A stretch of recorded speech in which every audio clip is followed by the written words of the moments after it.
In this video, I'm going to teach you how to stream with AMD Radeon software. It's a very easy process, so make sure to follow along. In this video, I'm going to be talking about how to briefly set up the AMD Radeon software, use your microphone, use your camera to record a gameplay and stream on any major platform such as YouTube or Twitch. So it is a convenient option for users with AMD graphics card without having to download additional software like OBS Studio. So to start, open the AMD Radeon software. You can usually right-click your desktop, and one of the main tabs at the top is going to be Record and Stream. If you don't find it here, simply search for Live Stream. By default, you will be on the Record tab. If you want to live stream instead, make sure to switch over here. Now, before you actually start going ahead and connecting the accounts, I recommend you stop by the settings.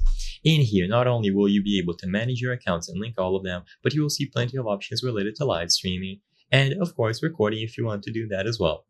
So you can go ahead and connect your accounts. The method in which this is done is that when you click any of these links, it is going to open up on a web browser where you can confirm the connection. So make sure that you approve of this connection on the correct account. Never share your stream key with anyone. So you will have the streaming profile. Depending on which game you are streaming, you might want to make the quality or the profile better. This will consume more bandwidth, but it will make scenes crispier and easier to notice. It is especially useful for high-paced competitive games. You can also set it to adaptive, where it is going to change dynamically depending on the network available. If you want a very good streaming resolution, 1080p should be the way to go, but you might want to bump it down a little depending on your user base. FPS can be chosen between 30 to 60, and again, it's going to come down to preference in which game you are streaming, because high-paced games might benefit from 60, but it's going to consume a lot more bandwidth. And then you can change the video bitrate. Sadly, I cannot give any specific recommendations in this video. You have to find out which video bitrate is ideal for you according to your own network and how much you are willing to use. I recommend between 20 to even 30 if you have a very good, strong connection.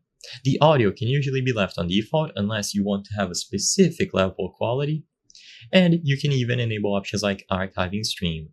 The rest will refer to recording and saving media, so the most important options by far are going to be resolution, FPS, and video bitrate. You can have an idea of what of each of these options will do when you change the profile, but you can set it to custom and change the video bitrate accordingly. I hope I was able to help you on how to stream with AMD Radeon software. If this video helped you, please be sure to leave a like and subscribe for more very easy tips. Thank you for watching.